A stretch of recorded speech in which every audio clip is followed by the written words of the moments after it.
Mesdames, Mesdemoiselles, Messieurs, bienvenue à cette édition du journal sur Numérica Télévision. Tout de suite, les titres. Nous sommes mardi 1er août. La République démocratique du Congo a pensé aux morts dans la matinée avant de fêter les parents dans l'après-midi. Dans la matinée, de nombreuses familles se sont souvenues de leurs proches décédés. Nos reporters étaient au cimetière des musulmans dans la municipalité de Kintambo. L'actualité, c'est aussi cet incendie d'origine criminelle qui s'est déclaré cet après-midi dans la prison centrale de Goma. Mesdames, Messieurs, voilà tout pour les titres. Les détails à présent. La prison annexe de Mouzenze qui héberge les femmes et les enfants a été consumée partiellement par le feu cet après-midi dans la ville de Goma. Les coups de feu ont été tirés en l'air pour empêcher les prisonniers à ne pas s'évader dans cette confusion après l'incendie. L'incendie a été finalement maîtrisé. Il serait d'origine criminelle vraisemblablement car quelques filles mineures auteurs présumés de cet incendie ont été arrêtés par la police commise à la garde de cette maison carcérale. D'après ce que l'on sait, il s'agit d'une tentative d'évasion, rapporte Lambert Mende, porte-parole du gouvernement, mais personne ne s'est échappé. Nous allons ouvrir une enquête pour éclaircir les circonstances de cet acte criminel, a-t-il conclu. Autre chose, il n'y aura pas de hausse de prix des produits pétroliers à la pompe. C'est ce qu'a annoncé hier lundi le ministre de l'économie. Selon Joseph Kapika, un compromis a été trouvé à ce sujet entre le gouvernement et les opérateurs du secteur lors de la rencontre que les deux parties ont eue à Kinshasa. Désormais, le manque à gagner enregistré par les pétroliers à la suite de l'instabilité du taux d'échange, selon lui, sera calculé chaque mois. L'objectif est de permettre à l'État de voir comment l'éviter ou le payer, reconnaissant les problèmes de trésorerie très sérieux que rencontrent les opérateurs économiques du secteur. Le gouvernement a décidé de leur accorder certains allègements fiscaux. Et puis, cette appréciation de la monnaie locale par rapport au dollar américain, il se négocie ce mardi autour de 15 500 francs congolais. Cette appréciation, selon le président de la Confédération des cambistes du Congo, est due par le manque de francs congolais sur le marché. On écoute Donna Lengu au micro de Tapi Lutunou et Serge Métélési. Le dollar se négocie autour de 1550 aux achats, mais les ventes, ce sont des négociations qui vont jusqu'à 1600. Donc c'est ça les taux. Et nous avons observé une nette appréciation des francs congolais sur les différentes places de référence dans la ville-province de Kinshasa. Et cette appréciation est dite tout simplement par le manque de francs congolais sur les marchés. Donc il n'y a pas vraiment assez de francs congolais et des manques de ces liquidités avec ces paix d'offres de devises et des paix d'offres de francs congolais et avec l'offre de devises. C'est ça ce qui explique cette appréciation des francs congolais. Le 1er août de chaque année, la République démocratique du Congo célèbre la fête des parents, contrairement à l'époque où tous les parents prenaient en charge sa famille. Actuellement, beaucoup sont ceux qui n'arrivent pas à remplir leur mission. Reportage signé Anita Kangoudia, Tapi Lutunou et Serge Métélési. Les parents jouent un rôle très important dans une famille. Ils veillent notamment à l'éducation et à l'instruction de leurs enfants. À l'époque, les parents remplissaient pleinement cette mission. Il y avait des règles strictes que les enfants étaient obligés de respecter. Qu'il soit chômeur, qu'il soit un travailleur, mais un papa, quand il sait qu'il a des enfants, il devait répondre à tous les besoins des enfants. Ce qui fait que vraiment les papas étaient responsables. Ce qui n'est pas malheureusement le cas aujourd'hui. Certains parents ont perdu leur autorité. Il invite cependant les enfants à respecter la culture africaine. Les enfants commencent un peu trop à copier la vie occidentale, qui n'est pas mauvaise non plus, mais Mais nous, en tant qu'Africains et Congolais, nous avons nos normes. Nos parents, ils savent comment nous éduquer. Pour bien sûr aussi, les Européens, ils ont leur façon d'éduquer leurs enfants. Mais nous, nos parents, nous, ils savent comment éduquer les enfants de la méthode coutumière.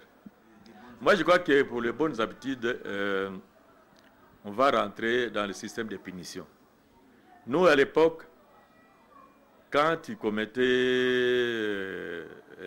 l'erreur à la maison et que la maman parvenait à dire ça à papa, c'était déjà grave, puisqu'il y avait des choses que papa faisait. Soit le fouet, soit alors une punition à genoux. Vous devez vous agenouiller avec un petit colis sur la tête. C'est bien dit, le système de punition. La fête des parents, c'est aussi une occasion pour les enfants de préparer des plats spéciaux en l'honneur de leurs parents.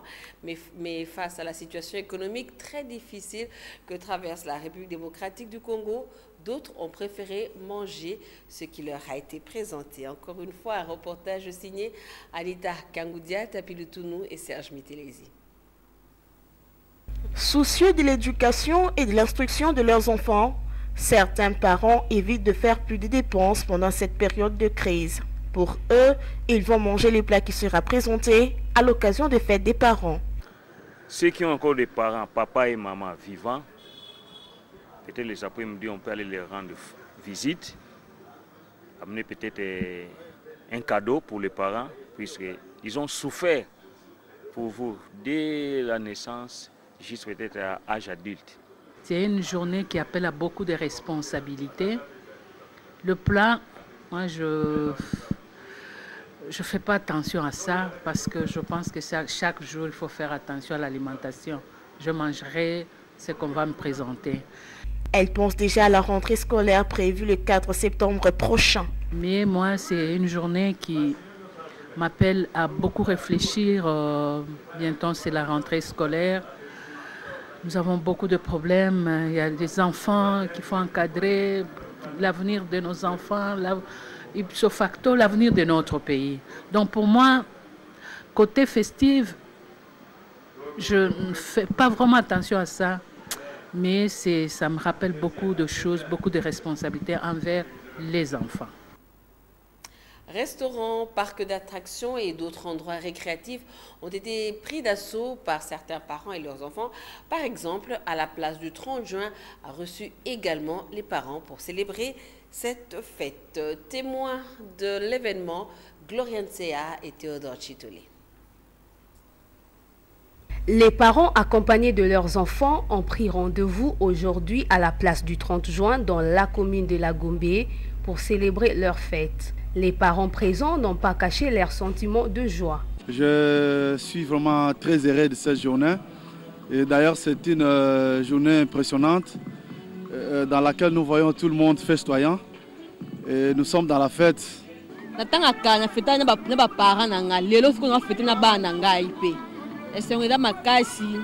On est très contents. On se réjouit ensemble parce que c'est la fête des parents.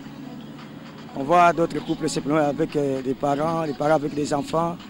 Nous aussi, on est des parents. Et tous les fêtes des parents, les parents sont là. On fait circuler les enfants, on fait promener les enfants. Bon, là, avant midi, on a été voir nos parents qui sont allés, qui nous ont quittés. Et cet après-midi, on essaie un peu de circuler avec les enfants. Pour cet enfant, les mots de remerciement ont suffi pour exprimer sa reconnaissance. Je suis venu remercier mes parents quand on m'a mis au monde. Et je remercie aussi tous les parents du monde. Pour exprimer sa joie, ce père de famille a préféré chanter pour sa femme. Les séances des photos ont suffi pour immortaliser la journée dédiée aux parents. Et dans la matinée, la journée était dédiée aux morts. Des familles entières ont inondé ce matin des cimetières pour visiter leurs proches décédés. Nos équipes se sont rendues au cimetière réservé aux musulmans dans la commune de Kintambo. Yannick Mbouyamba, Eric Ndongala, reportage. Ils sont venus nombreux au rendez-vous des musulmans pratiquants, même ceux qui ne pratiquent pas, mais qui se reconnaissent membres de l'islam. En islam, c'est pas comme si c'était une date spéciale.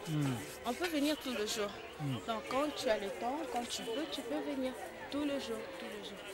Mais aujourd'hui, comme c'est la fête de parents aussi, c'est comme ça qu'on vient, puisque c'est mon père. La charia dans la culture islamique recommande à tout musulman d'avoir du respect pour les morts.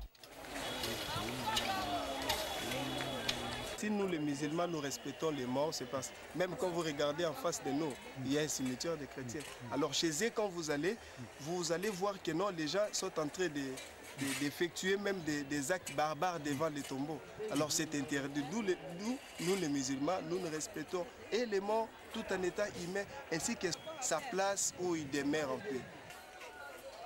Des membres de famille venus entretenir les tombes de leurs proches sont souvent accompagnés par des imams qui les encadrent dans les séries de cultes de recueillement en mémoire de leurs proches disparus. Ici au cimetière musulman de Kintambo repose le général Mamadou Ndala.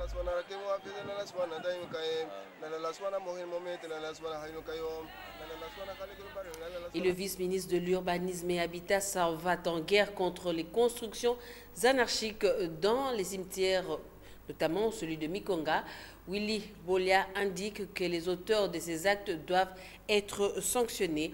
On écoute le vice-ministre de l'Urbanisme et Habitat au micro de Tapilou Tounou. Vraiment, c'est une désolation. Aujourd'hui, c'est une journée de mort où les gens doivent commémorer leurs proches qui sont déjà partis. Et franchement, ce que je viens de constater ici, c'est une catastrophe. Et l'État ne permettra pas que de telles pratiques puissent continuer. Il est anormal que les gens sont en train de construire sur les morts et que ce sont des gens qui ont enterré pour la plupart en 2001, 2002, 2003. Je ne sais pas par quel mécanisme il y a des citoyens qui peuvent, ils ne sont même pas citoyens, des inciviques qui viennent construire sur des morts. Vous voyez comment quelqu'un est en train de clôturer sa parcelle et dans la parcelle il y a plusieurs tombeaux. Donc après il va aplanir, construire et dormir dessus.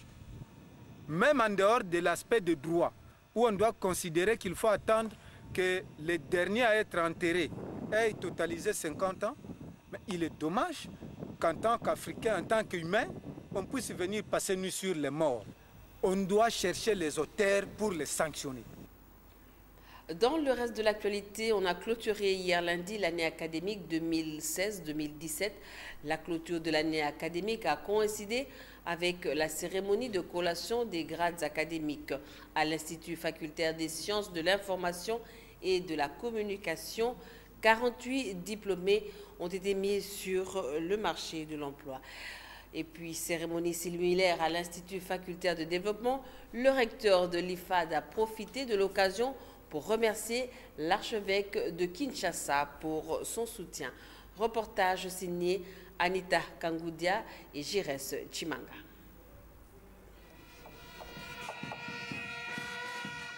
Une ambiance de fête a régné au sein de l'Institut facultaire de développement. C'est sous les encouragements des familles, amis et connaissances que les lauréats ont fait leur entrée. Deux moments forts ont marqué cette cérémonie. D'abord, le couronnement des efforts méritoires et louables des lauréats. Ensuite, le lancement officiel de la revue scientifique interdisciplinaire de l'IFAD, dénommée Progressio. Cette occasion m'est particulièrement propice pour exprimer toute ma gratitude à l'endroit de son éminence Laurent Cardinal Moussengo Passigna, archevêque métropolitain de Kinshasa et grand chancelier de l'IFAD. Ces encouragements traduisent pour nous sa ferme volonté d'encourager et de soutenir cette œuvre d'Église pour laquelle l'exigence de qualité devient au fil des jours notre préoccupation essentielle puisque c'est à n'en pas douter l'une de ses préoccupations. Les récipiendaires ont eu de mots justes pour remercier tous ceux qui lui ont permis de parachever leur cursus universitaire. Nous avons la responsabilité d'exprimer désormais le meilleur de ce que nous avons appris, partout où il nous sera donné d'œuvrer, soit professionnellement, soit dans le cadre d'un engagement citoyen ou de toute autre façon. De même, nous devons nous engager à continuer à soutenir l'IFAD, afin que d'autres, après nous, puissent également bénéficier de ces enseignements. L'IFAD compte en son sein 4 facultés, à savoir la faculté des sciences et techniques de développement, la faculté des sciences de santé, la faculté des sciences de l'information et de la communication, ainsi que la faculté de l'informatique de gestion. Même cérémonie à l'université de Kinshasa où la clôture de l'année académique a coïncidé avec la collation des grades académiques. Les détails avec Gloria Nsea, Tapilutunu et Emani Tango.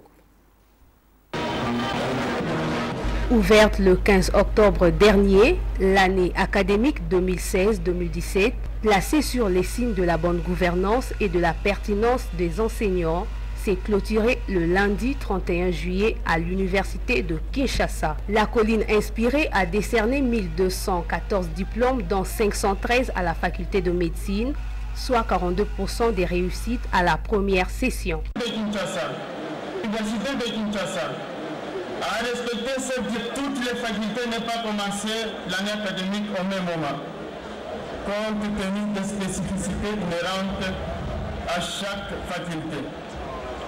Il convient de noter... Les lauréats ont remercié les autorités académiques pour leur formation. Le plus jeune d'entre eux termine ses études universitaires à l'âge de 23 ans. Et je profite aussi de cette occasion pour remercier les facultaires de la faculté de sciences sociales, administratives et politiques de manière générale et celle du département des sciences politiques administratives en particulier, les professeurs, les chefs de travaux et assistants pour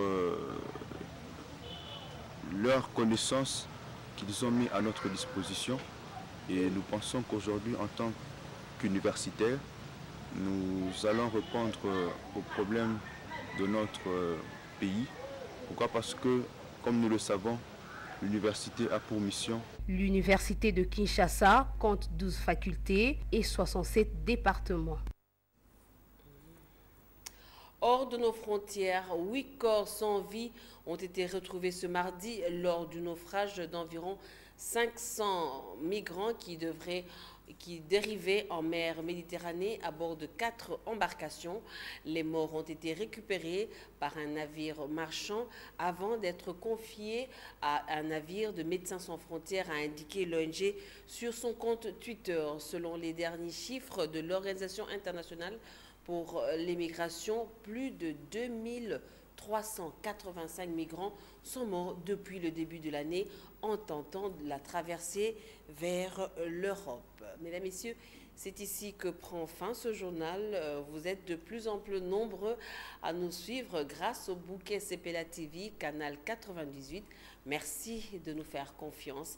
Excellente suite de programme sur votre chaîne et bonne fête à tous les parents comme moi.